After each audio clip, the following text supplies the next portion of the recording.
fundamental principles of freedom, rational self-interest, and individual rights. This is the Yaron Brook Show. Okay, everybody, welcome to Yaron Brook Show on this Tuesday, May 16th. I am still in Rome. It's late here. It's, let's see, 11 p.m. But I thought I'd do a quick show, give you a news update. Let's see, why is this so low? Let me just increase volume on this. So, yeah, I'm going to try not to speak too loud, given that I'm in a hotel room at 11 p.m. Yeah, thanks for joining, and we are going to go through these news stories. Let's see, where are we? I'll get there. All right. So you probably all heard about the Jordan Neely's death. What happened on the subway? I'll go through, I guess, the main events to bring everybody up to speed, and then we'll talk about kind of what's been happening. But as you probably know, Jordan Neely, a man with significant mental health issues and a history of violence, somebody who has been arrested 42 times in the past, a convicted felon, with a history of brutal assault. But really, bottom line is somebody who was clearly mentally ill, mentally disturbed, starting harassing people on a subway, on the subway in New York City. Now, we still don't have a lot of details on exactly what happened on that subway and the nature of the harassment and everything else that was going on. We do know that some of the people on the subway were calling 911. We do know that Neely was saying things like he'd had it and he was ready to die and things like that. That he was acting in threatening ways towards people. We do know that the police were not present. And again, people dialing 911, trying to get police attention. And then what we also know is that another passenger on the train, Daniel Penny, landed up restraining Jordan Neely, putting him in a headlock with the help of two other passengers who I guess held Neely down and inadvertently killed Neely in the subway car. Since then, New York's District Attorney Alvin Bragg has decided to prosecute Daniel Penny for manslaughter, and Penny is being arraigned and is going to appear in courts, I guess, on July 17th. So nothing's going to happen very quickly, but he is being prosecuted for manslaughter. I think the straightforward kind of what we know of the facts of the case. I mean, there's not a lot of controversy and a lot of issue here.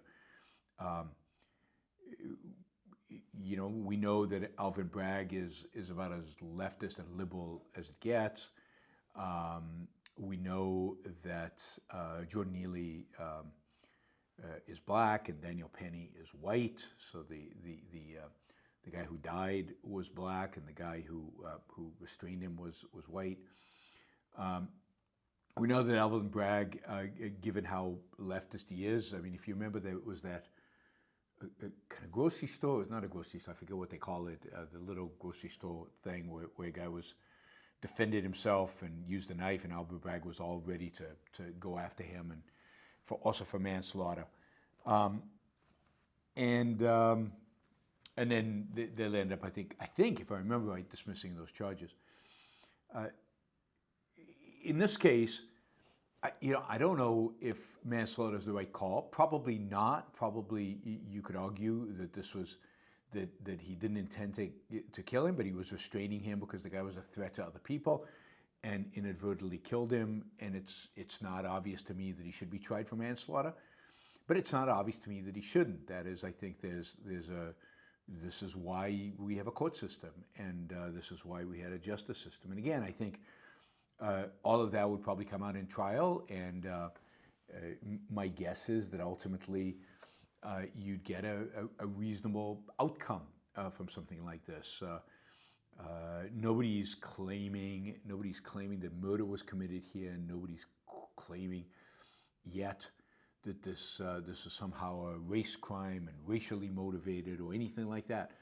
It's just a question of, is manslaughter, is a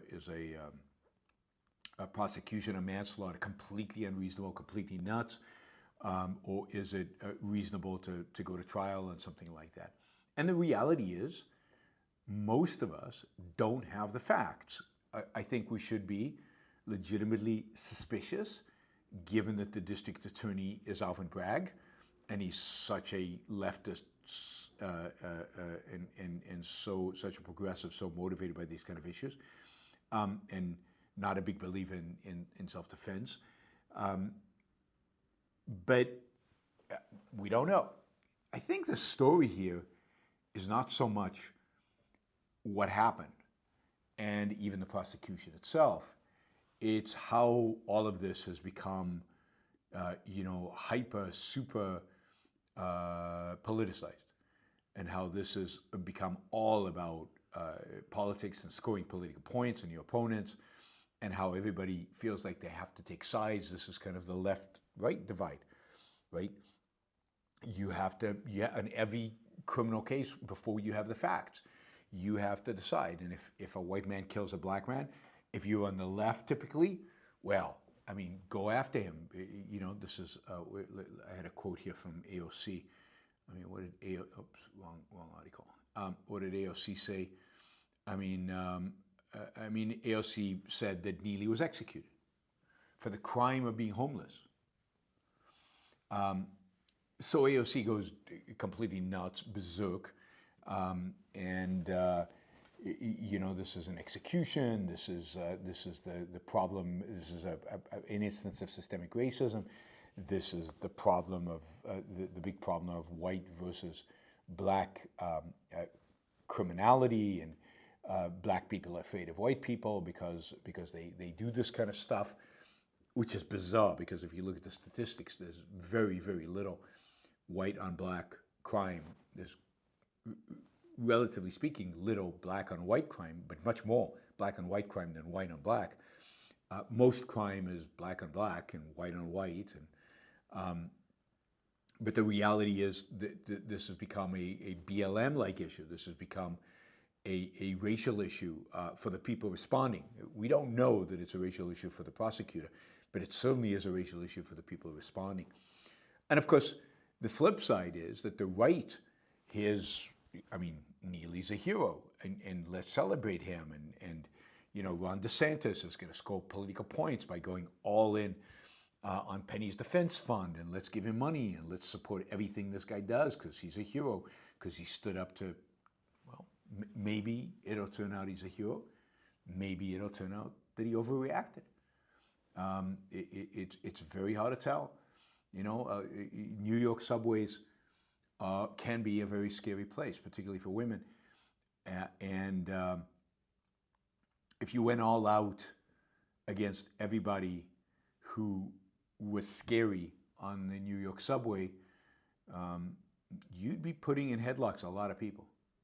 So the question is, was it justified in this case? Maybe it was. Probably was. It certainly, if I had to guess right now, I'd say Neely probably did the right thing. But we don't know. You need facts. You need evidence. We still haven't heard from the people who were in that subway car with Neely. We haven't heard from the two people who helped restrain Neely, right? So we don't know if he overreacted, but politically it doesn't matter. Politically, somebody like DeSantis is going to jump on it because everything now is politics. everything is a cultural issue. Again, AOC doesn't need facts. A white man killed a black man on a New York subway. That's enough for her. Whether their skin color is relevant, whether anybody was motivated by the skin color, doesn't matter. Or for her, it's about, you know, they're now homeless is considered a non-PC word. You're not allowed to say homeless anymore. Now it's houseless. I don't quite, I have to do a little bit of research, figure out why this is, but now it's houseless. So AOC actually, you know, rather than race, it's just because this guy was houseless. That's why he was executed. Because we don't like houseless people, so we go after them. Where does that come from? I mean, I know exactly where it comes from. We'll get to that. I mean, really what we're seeing here from the left is just this emotionalist, altruistic response. Here's a guy who is homeless, struggling, clearly, you know, mentally ill, you know, in bad shape on the and black. So on the intersectionality graph, he's pretty high up there as, by definition, virtuous. And then you get a white former Marine killing him. Well, obviously, the guy who's suffering, obviously the guy who was lower down in the social hierarchy, but higher up in the hierarchy of virtue, is in the right, and the guy who killed him is in the wrong. I mean, how can you even argue with that? Sacrifice the able, the strong, the healthy, to the homeless, the mentally ill, the unhealthy, and tell with the facts. It's determined completely by your suffering hierarchy. I wonder if it was two homeless people, one choked the other one to death, this wouldn't make the news. Nobody would care. So, you know, and this is playing constantly on Neely's suffering, Neely's horrible condition, the fact that the city didn't help him, the fact that he wasn't housed or sheltered or however they want to call it these days, and the fact that in spite of his mental illness, he was allowed to roam through the streets. It all plays to that. It's all about the altruism. It's all about they are the people, you know, the people who suffer the most in our society, who are the lowest in our society from the perspective of suffering. They're the ones we should care about. They're the only thing we should care about. They're the standard of what we should be sacrificing to. And if they're suffering, and if they're being killed, whether justifiably or not, doesn't matter. What matters is we have not sacrificed enough to them. We have not sacrificed enough to them. This is just an indictment of the fact that we live in a selfish culture that doesn't care enough for the people who are suffering in the world.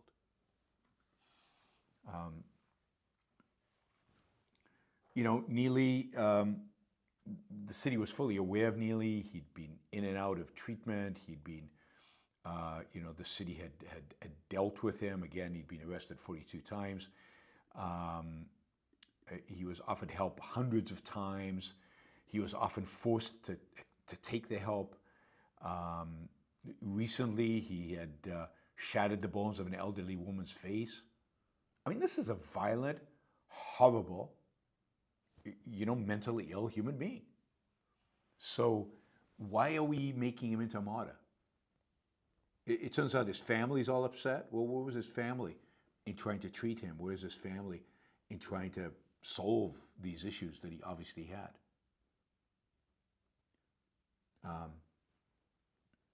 You know, he has been in care facilities. He's been out of care facilities.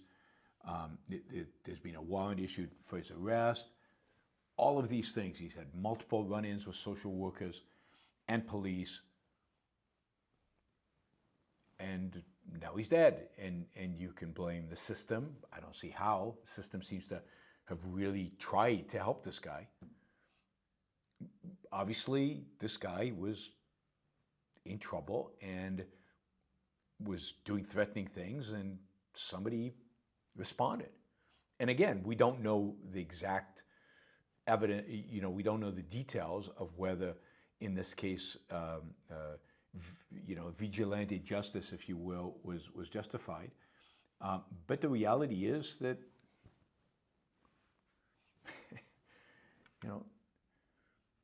nothing good was going to come of this guy's life. Doesn't mean it's justified to kill him, but he's not some saint that we should, that the left wants us to worship, and who now is the standard of goodness, and the standard of what is right, and the standard of what is good, and determines all of this, right?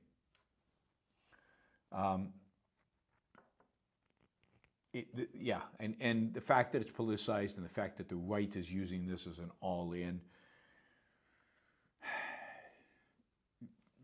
why can't we let the justice system work if, when it's worked, when we get the evidence, when we get all the facts, we think it's wrong, there are appeals, we can get involved. But why assume that everything is going to be is politicized and political? If it is, deal with it. But stop making this about politics, both on left and right. And again, all of it. The mayor of New York has made this about race. And again, people who are trying to make this about race, beware, because once we start looking at crime statistics based on race, they might not be too happy with what actually comes out of it. Another angle in this, which I read, this is in the Free Press, by an article by Kate Rosenfield, who was by Kate Rosenfield. Anyway, this is Barry Weiss's publication, and she wrote. This is watch how she says Me Too flips here. During the Me Too revolution, they called it. I don't know if it's a revolution, but anyway, during the Me Too movement's peak, the whole idea was women should not tolerate men harassing them. They should stand up, they should fight it, they should zero tolerance.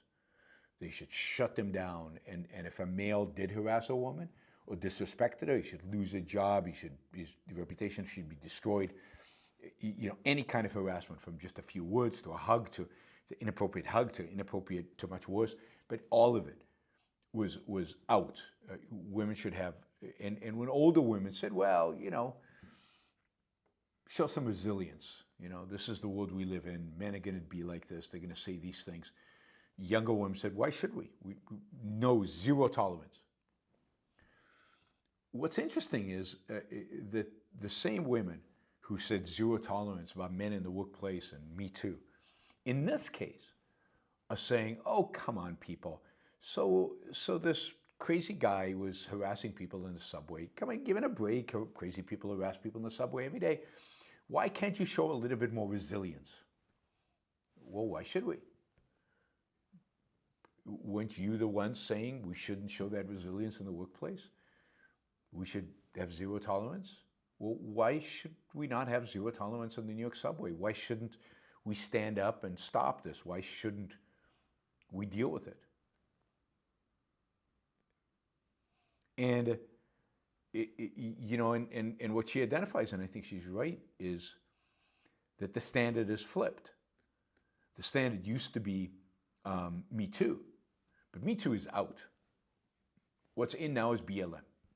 What's in now is skin color. What matters now is skin color.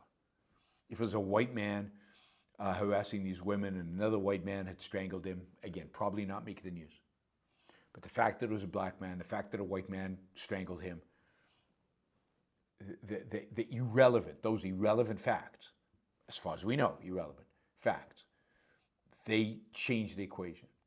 So if you're a white woman or black woman, any woman, I guess, you should tolerate.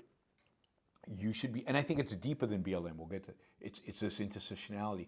You should be willing to tolerate abuse from somebody who is of a skin color that has been discriminated against in the past.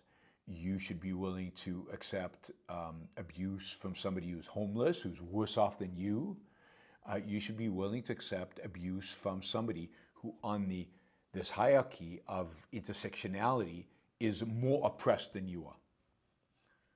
That is, at the end of the day, what the left is obsessed about is this idea of group power, power of people over. All relationships are power relationships, they will tell you. And all power relationships, according to them, are determined by identity, whether it's skin color, whether it's sexuality, whether it's all ultimately determined by, by your group identity and by past sins against your group. And mentally ill, that's a group that's clearly discriminated against because their life kind of sucks. So, the more oppressed you are, the more you can harass other people, and they should show resilience. But if you're in a position of what they would consider power, if you're a white male, you can't harass anybody because you're already in a position of power. So it's all about where you are in this hierarchy of suffering. It's all driven by this weird, you have to say sophisticated, weird, complex, maybe not sophisticated, structure of suffering, structure of oppression that has basically been created and basically being pushed out there by the culture, by the left. And this is, only academics hold this nonsense. I mean, this is not something that is common people even hold. So it's who harasses you that determines what kind of response, whether you should be resilient, whether you should turn the other cheek, or whether you should stand up and fight and destroy his life. And in this case, because a white man was the one who stood up to them, to a black man, that's unacceptable. So what this case is really all about and what this case is really revealing is the state of our culture and how corrupt the left has become. And of course, this is all in the context of rising crime in New York. This is all in the context of rising crime, particularly in the subway in New York, videos showing crimes occurring in New York, a woman dragged by her hair on a YouTube video, just horrible situations like that. Now, remember, I'd like to say this, crime in New York is still relatively low relative to other cities in the US and relative to what it was in the 90s and the 80s, but it's higher and it's rising and it's bad. It's much worse than it was 3, 4, 5 years, or 5 years ago, right? So we will see, right? One of the things this woman writes, I like the way she ended it. She said, look, the Me Too generation demanded vigilance, right? Constant vigilance. You can't tolerate any offense. Well, when you demand vigilance, what you usually get is vigilantes. And here we got a former vigilante. Again, we don't know all the details. And somebody took action. But, and then this is not what you want. What you'd want is, what I think we need right now in New York is a lot more policemen in the subway, a lot more police presence, a lot tougher stance on crime. And with rising crime, you're going to see people taking the law into their own hands in a sense, or taking their own self-defense into their own hands, which is valuable, or defending other people themselves. And things like this will happen where somebody is killed. All right, so I thought that was this was a good illustration of the whole issue of altruism and the whole issue of intersectionality and how it plays out. We'll keep watching this case. It'll be interesting, particularly if it goes to trial, what exactly happens. And again, this becomes one more chapter in this cultural wars on top of everything else. But in this case, it's become a cultural war issue because the left has turned it into one. It is ridiculous. It's a simple case. It has nothing, and it should just be viewed as a straightforward case. Was what he did justified or not from the perspective of defending himself or defending the other people in the carriage? Okay, let me just see if there's any questions related to this before we go to the next topic. PB says, shame on Mayor Adams for stoking racial division with his recent statement on this case. I didn't see that statement. It is not appropriate for politicians to weigh in on criminal cases under investigation, poisons jury pools, and creates public unrest. I agree completely. This is why I don't think DeSantis should comment. I don't think Mayor Adams should comment. I don't think anybody should comment. I think this is just a straightforward issue of that has to go in front of our system, and we have a system to deal with these things. It's called the justice system. Now, if you think the justice system is so corrupt that it's completely politicized and it's completely corrupt and there's no legitimacy there, then you're basically calling for a revolution. It's the end of this country. Then it's a free fall. Then you're calling for vigilantism because you can't trust the justice system anymore. We have a system in place now, and we have a mechanism for appeal, and we can evaluate the quality of the justice system once the evidence is displayed. Bragg is clearly a political animal, but that doesn't mean that this guy will now get a fair trial. It doesn't mean that fair trial won't have the right verdict. But if we start questioning every arrest, every prosecution, I mean, then forget it. Civilization is over. It's gone. So let's let this play out and see what happens. It could very well play out in a way that he's completely acquitted and everything's fine. Maybe they dismiss the case once they hear more evidence from witnesses. But let's see. Let's play this out and see what happens. Just like was done with that kid who shot those protesters in Wisconsin. I forget his name. I mean, in the end, he was acquitted. I mean, I think there were a lot of problems with what he did, and he shouldn't have been where he was, and I talked about this at the time. But in the end, he was acquitted. And the system worked. He was prosecuted, probably legitimately, and the jury found him not guilty. And that's how our system works. That's how our system works. Keep the hands of the politicians off of it. Let's see. Yeah, Wes says, I've studied the martial arts for 22 years. There's always a chance you can kill someone in an altercation, no matter what you intend. Force should always be the last resort. Be careful out there, people. I agree with you, Wes. I think force should always be the last resort. And if you're going to use force, I hope you know what you're doing.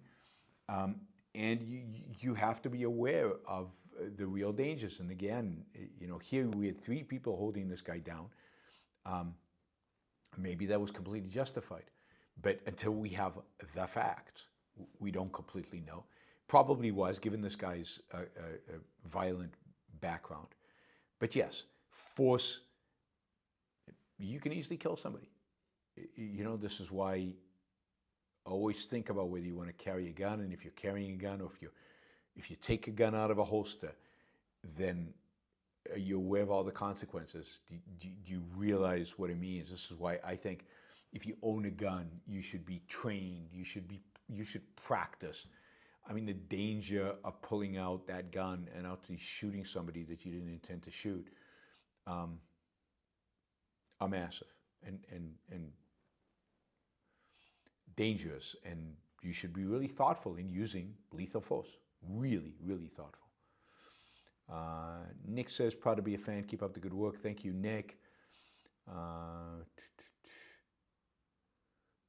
Kim says, as someone who used to take public transportation in San Francisco and saw a ton of people acting completely crazy and threatening others, and the police will not act, what is one supposed to do? Let it happen? No, I mean, certainly not. And well, I would leave San Francisco. But, if the police won't act, then I don't know what you do. I mean, this is the thing. If you get to the point where the police are not acting and you can't trust the police, then civilization is breaking down. What's alternative? That private citizens start policing the public transportation system and start beating up everybody who acts crazy and threatening? How's that going to end? Is that going to end positive? I'm not saying that's not what you have to do in an emergency. It is what you have to do in an emergency. But you don't want to live in a place where that is the standard. This is why I said you'd leave San Francisco. Because that is the breakdown of civilization. That is the end. If the police won't act. Now, the police are not always there. And here in the subway, the police weren't there. But if police are not there, if the police won't act, literally won't do their job, then you should move. Get out of there. Because you're basically you're living in a place where violence is okayed. And where your only alternative to live in a place is to start using violence. And that's not a place I would want to live. It's not a civilized place. And that's what makes it so horrible when you have police, like in San Francisco. This is why I think a lot of people are leaving. Like in San Francisco, where crime is on the rise. One of the reasons where crime is just out of control in certain parts of the city, nobody will go to. And I think a lot of people don't use public transportation because they're being harassed. But you can't, my point is this, if we're really at the point where the police won't act against real legitimate threats, then civilization is indeed breaking down. And that might be the case. And the first step is to get away from those places that are the worst, because when civilization breaks down, it's going to be very, very ugly and very, very painful for all of us. And of course, if you're threatened and you have the capabilities of defending yourself, then you need to do it. The challenge then is, if you do it and somebody gets hurt, you might land up going to jail, which is not good. So this is why you want to avoid those kind of situations. This is why when the police don't act, you want to get out of town.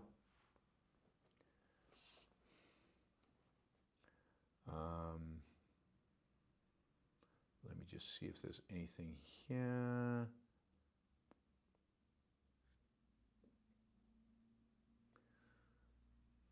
Let's see. Bree says, it took my family 15 years to get my sister involuntarily committed. The years of not being treated has caused permanent damage. Not locking mentally ill people up is not caring. It is evil. I think that's right. And I think this is the fact that this guy's family suddenly cares now that he's dead, but didn't work to try to get him either locked up or treated in some way. That's a little ridiculous, right? But yes, mental health is a real issue, and it's a real problem, and people, and the worse our culture becomes, the worse these kind of these conditions will become, or the more people having these conditions will be around us. I mean, let's see.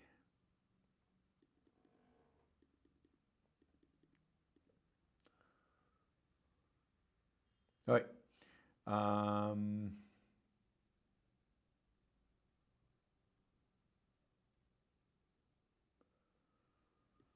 Dave says, Uber must be doing well in New York City since so many people, New Yorkers, are no longer taking public transportation. The subways are now a cross between a jail and a homeless shelter.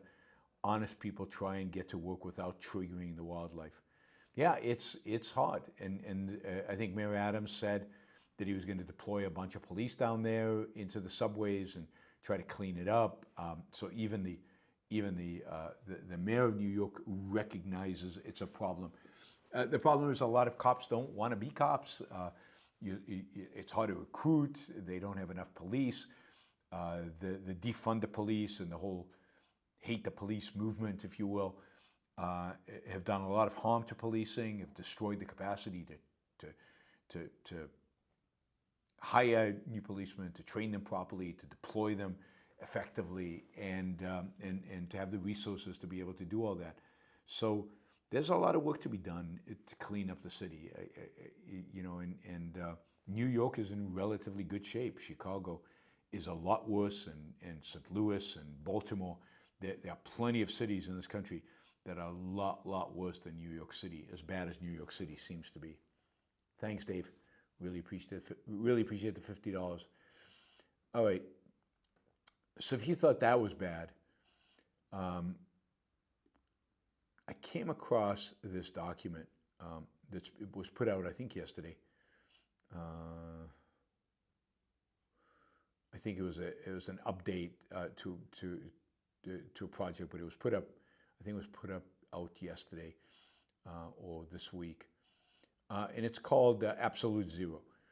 And this is a climate change document by a group called UK Fires, which is led by a engineering professor from the University of Cambridge.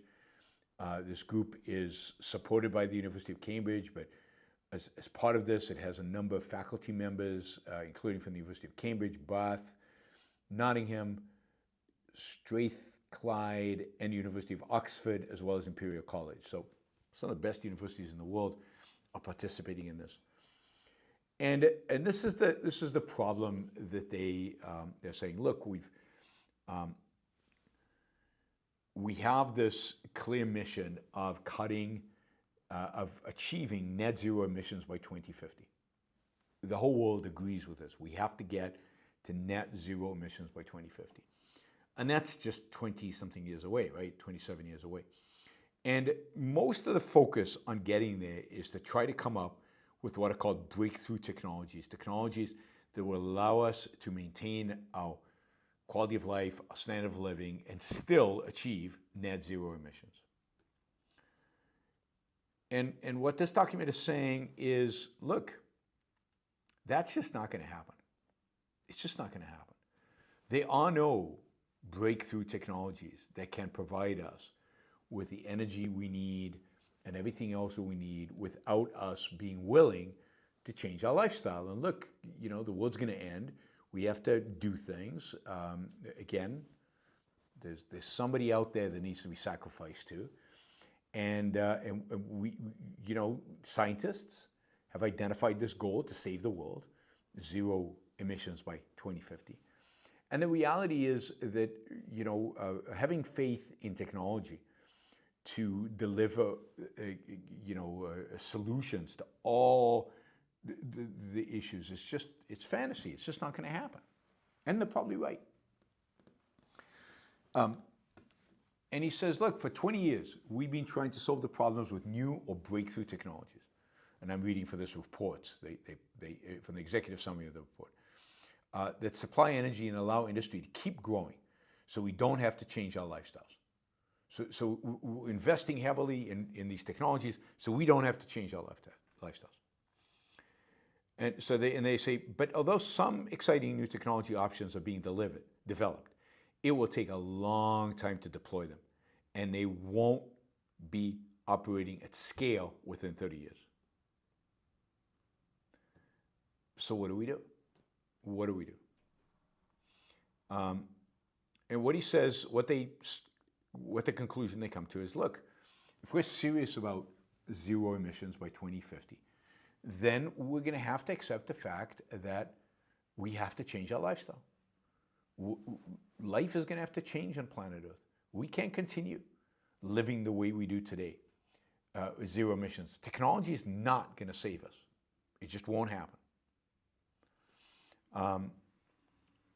So he says, if we really want to reach zero emissions in 30-year times, what does that involve? And they say, most of what we most enjoy, spending time together, notice the orientation of what we most enjoy. Most of what we most enjoy, spending time together as families or communities, leisure, sports, creativity, continue and grow unhindered. I mean, we'll come back to this because that's just not true. But notice that that's what we care most about. It's not about careers. It's not about wealth, God forbid. It's about families and communities, leisure, sports, and creativity. what makes all of that possible? You know, work and industry and so on. But that's what's important. That already tells you something about the orientation of this. And whether that can be preserved under the zero environment is bizarre. He says, they continue writing, we need to switch to using electricity as our only form of energy. And if it continues today, impressive rate of growth in non-emitting generation, we'll only have to cut our use of energy to 60% of today's levels. Only. So we don't have to cut it to zero. Just all we have to do is eliminate 40% of the energy we use today, and we can enjoy, and we can get to where we need to be, and we can enjoy family and community and leisure and sports and creativity. At least, whoops, a mosquito. I'm trying to catch the mosquito. He says, they write, we can easily achieve this with incremental changes to the way we use energy. We can drive smaller cars and take the train when possible. Train is energy efficient, they tell us. Use efficient electric heat pumps to keep warm and buy buildings, vehicles, and equipment that are better designed and last much longer. Notice the we. Your individual preferences, by the way, don't actually matter. Nobody actually gives a damn about you. We are going to tell you what is important for you: family and community, leisure, sports, and creativity. That's what's important for you.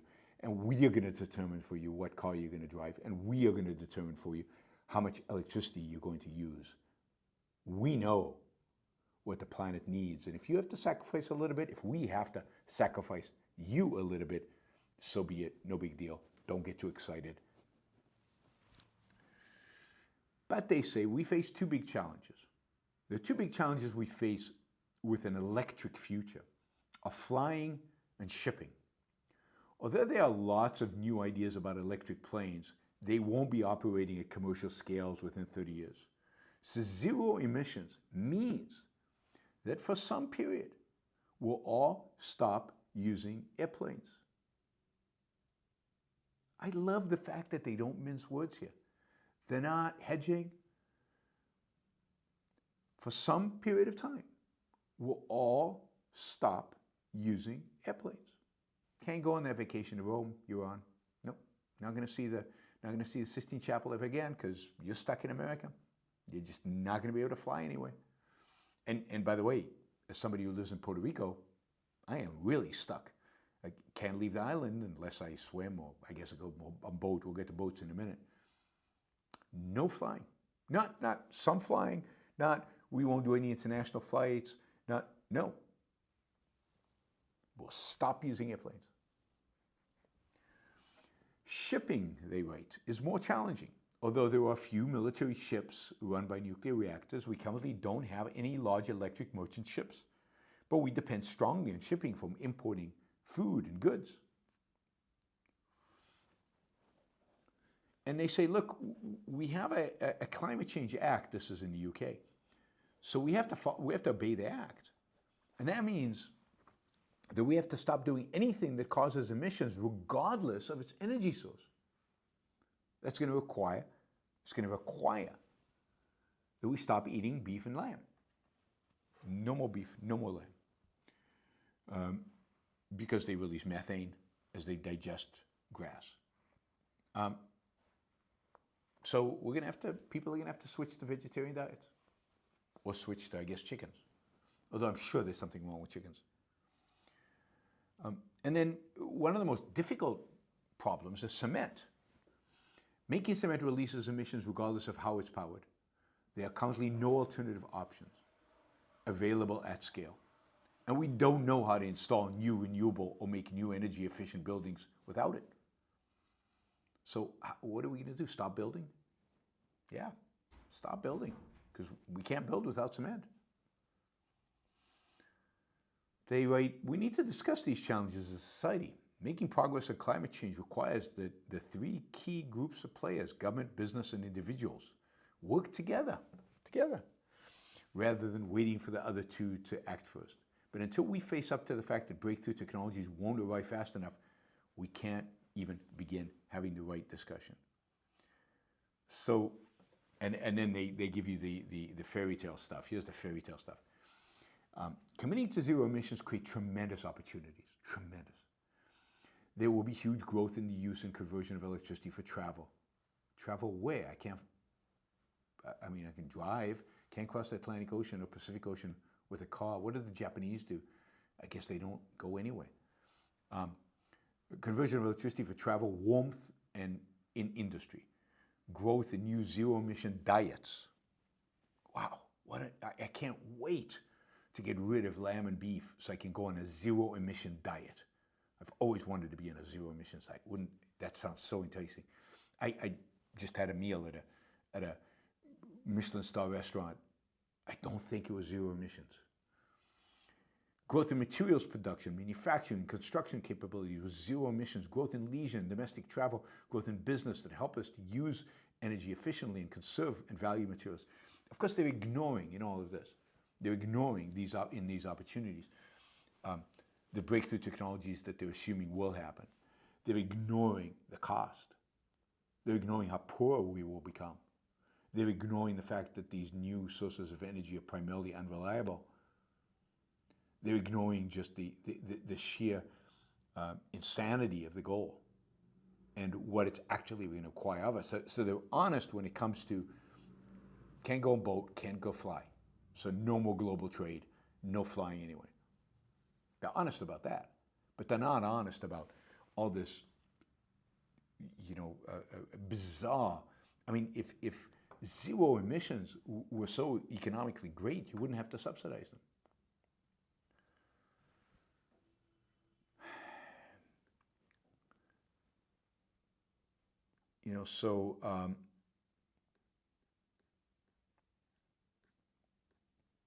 Absolute zero creates a driver for tremendous growth in industries related to electrification. True, but death in other industries. From material supply through generation and storage to end use. The fossil fuel, cement, shipping, and aviation industries face rapid contraction, while construction and many manufacturing sectors can continue at today's scale with appropriate transformations. How will the construction sector adapt? All new build should be zero energy standards of use. The impacts of construction are primarily about the use of materials, primarily steel and cement. By 2050, we will have only very limited cementitious material and will use only recycled steel. But there are myriad opportunities for radical reductions in the amount of materials used in each construction. Really? No skyscrapers. Forget skyscrapers. Forget tall buildings generally.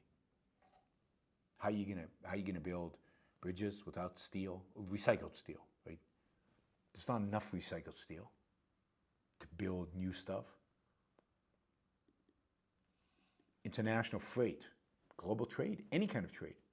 We currently have no non-emitting freight ships, so there is an urgent need for exploration of means to electrify ship power and options to transfer to electric rail from the UK to the United States. This would require an enormous expansion in international rail capacity. Where's this money going to come from? Who's going to make these investments? And why is there no discussion here of the costs of all this? And the cost of standard of living and quality of life, even if we don't fly anyway. Global trade collapsing. Countries are going to have to become self-sufficient. We know the cost in standard of living and quality of life of that is massive. We know the benefits of trade. We know the benefits of specialization. I mean, what they're really asking here, what they're really asking here is for the destruction of modern civilization. And pretending that there are great opportunities here. Nobody's going to have to suffer. Oh, so you won't be able to fly. Big deal. Aviation, they say. There are no options for zero-emission flights in the time available for action. So the industry faces a rapid contraction. That's interesting, rapid contraction. Developments in electric flight may be relevant beyond 2050. Fossil fuel industries, all coal, gas, and oil fuel supply from extraction through the supply chain to retail must close within 30 years, although carbon capture and storage may allow some activity later. Travel and tourism without flying. There will be growth in domestic and train reach tourism and leisure. I mean, food and agriculture. Beef and lamb phased out by 2050 and replaced by greatly expanded demand for vegetarian food. Electricity supply for food processing and storage will be cut by 50%. So we're going to cut electricity for storing and for processing food by 50%, but we're going to have enough food to feed everybody? We. It just goes on and on like this. And the beauty of a document like this is that it's right here. It's laid out. You know, it literally under the section of traveling, it will say stop using airplanes. Take the train, not the car when possible. Use all the seats in the car or get a smaller car. Choose an electric car next time if possible, which will become easier as prices fall and charging infrastructure expands. Lobby for more trains, no new roads, airport closure, and more renewable electricity. I mean, again, this is the end. This agenda is an agenda for the end of humanity, the end of civilization, the end of economic progress, the end of economic wealth, the end of economic growth. You know, one of some of the recommendations about heating and appliances, right? Wear warmer clothes in winter. Wear warmer clothes in winter. I mean, this is going backwards how many hundreds of years?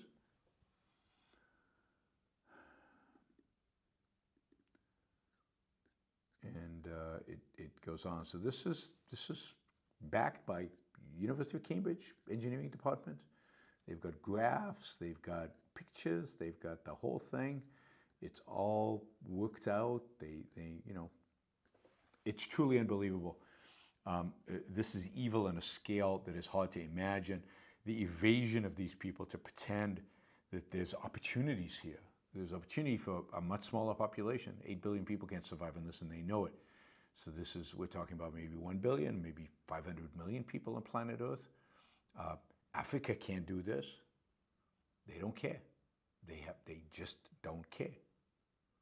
If not, the world will end. Well, maybe it's better that the world end, that we have to live like animals.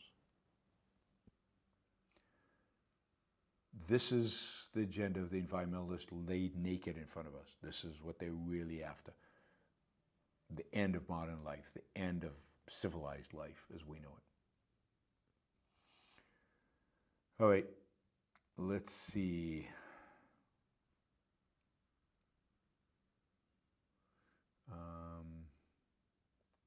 Let's jump into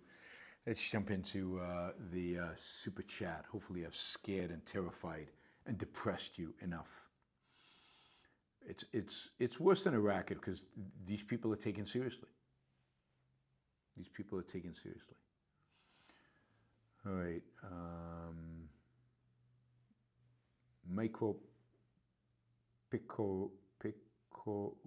Picorari. Sorry if I'm mispronouncing the name. Michael says, thanks for changing my life. Wow. I'm 56, owner of an aircraft design studio in Modena. That would be cool, aircraft design studio. That sounds very cool. And Modena, of course, is those of you who don't know, Modena is the home of Ferrari and I think Lamborghini as well. I once visited the factory, the Ferrari showroom and factory and museum. They have a museum there.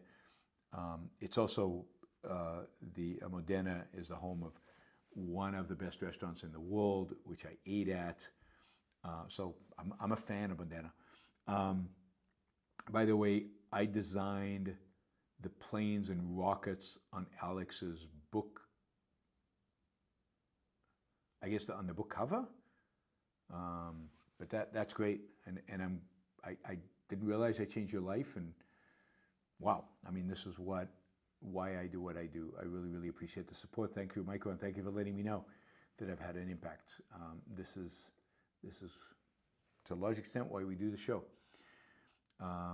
Clark says, so are we so early in the movement that even most objectivists haven't gotten rid of their altruistic and irrational tendencies and premises? When everyone around you is irrational, it's hard to stay the course. Yeah, I think that's absolutely right. I think we are early in the movement. We're early in the movement in that, and it is hard as individuals to get rid of all altruistic and all our collectivistic and all our irrational tendencies. It's very hard to live in a culture that is infused with irrationality and irrationalism and altruism and collectivism and everything else, and stand up against that and stick to a philosophy that's completely counter to it and stay consistent to it, and I think very few people do. And it is very early, and this is why we have to build a movement. We have to build a bigger and bigger movement. We have to build a movement where people support one another, where it becomes easier and easier to get rid of those tendencies and to spend more and more of one's time interacting with good people and rational people. We have to impact the culture. The culture generally becomes better, less altruistic, less irrational, and it's going to take decades. It's going to take decades, but it is quite early still. It's quite early. It's earlier than you think. For the culture, it's earlier than you think for the objectivist movement. Let's see, Michael. By the way, just to remind everybody, you can use the Super Chat feature to ask questions. Please make them $20 or more just because it's midnight here in Rome. I'm tired. And if we're gonna go longer, then let's do it for $20. Michael says, do some people not feel an ounce of guilt after they do evil? I don't know. I mean, supposedly there are psychopaths who don't, but I don't know. I'm not a psychologist. I think almost all people do feel, because depending on the level of evil, but I think most people have to engage in evasion in order to do it, and that evasion expresses itself in certain negative feelings, whether it's guilt or whether it's other kind of feelings of negative self-esteem more broadly. I think most people do, but I'm not saying everyone.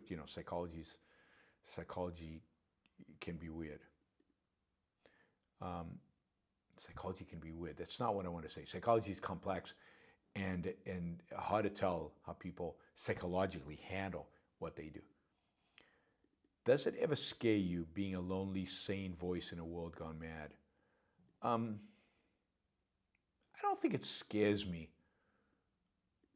I don't usually get scared. It's rare that I get scared. It's depressing. It's discouraging. It can make me sad. But what's to be scared of? I don't.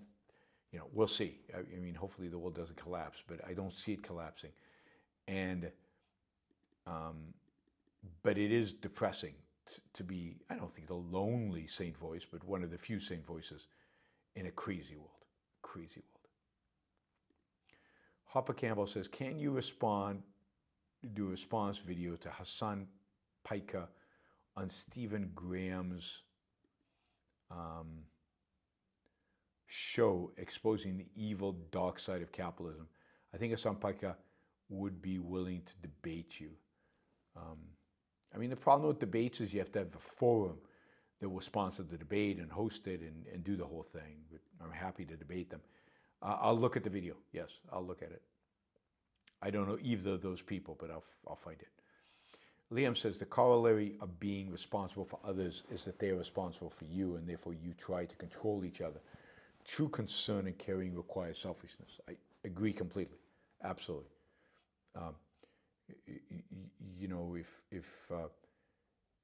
If we are all responsible for one another, then we start having to need to control one another. I'll give you a simple example. If I'm going to pay your healthcare bills, as in socialized medicine, as in Medicare, as in almost the way the system works today in most countries around the world, then I care about what you eat, and I care about how fat you are, and I care about whether you exercise or not. and I want to control you. And I'm going to vote in the next election to have mandates for daily exercise and mandates for, for healthy food. So yes, that control definitely comes from that sense of mutual responsibility, right? Hopper Gamble says, do good guys ever not win in the end? The end may be a long time away, but I don't see how good cannot win by the nature of causality. I think that's right, but think of it this way. It's still true that we could have a nuclear war where all mankind is wiped out and the good guys don't win. So you can certainly imagine circumstances in which the good doesn't win in the end, but given the continuation of human life, then yes, I think truth and goodness win in the end, because you're right, from the nature of causality. But it can take a very, very long time, and in the meantime, accidents can happen that could make it irrelevant. There's no necessity. Well, there's nothing necessitated.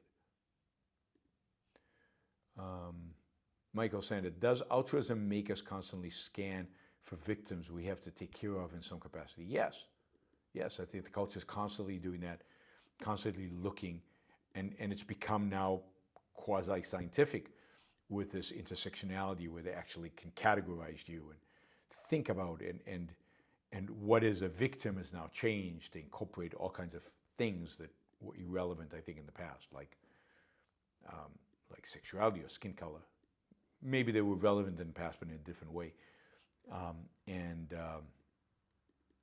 But altruism, yes, conditions you to look for. We know there's a future, and that's it. That's all you have to know. So there is no starting point.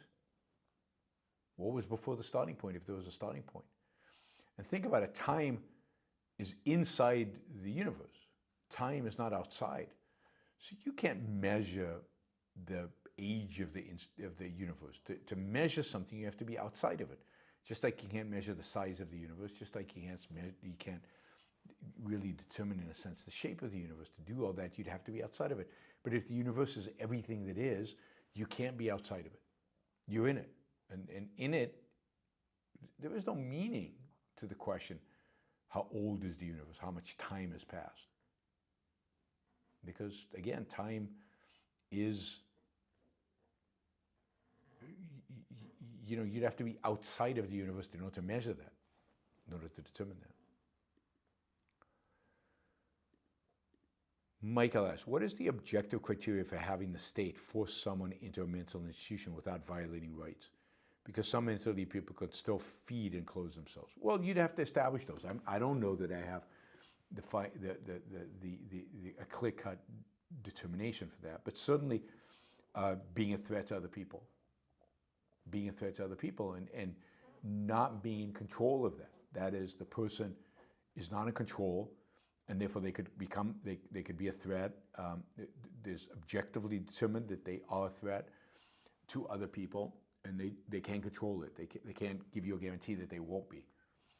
That would be enough. So you'd have to think it through. I don't know that I have the answer, but that's certainly the key, is violating other people's rights. They'd be committed, or a threat to other people's property in a laissez-faire economy where all property is privately owned, and they don't have a home, and they can't find a home, and they don't want a home, and then they're violating other people's property rights because they're living on other people's property. So you commit them, whether to jail or to a mental institution, because they don't have anywhere to go. And anywhere they go, they're violating rights. Raphael, hey Ron, it's funny, I'm going to Rome and Florence this week as well. I booked the Vatican Villa from Messina Uffizi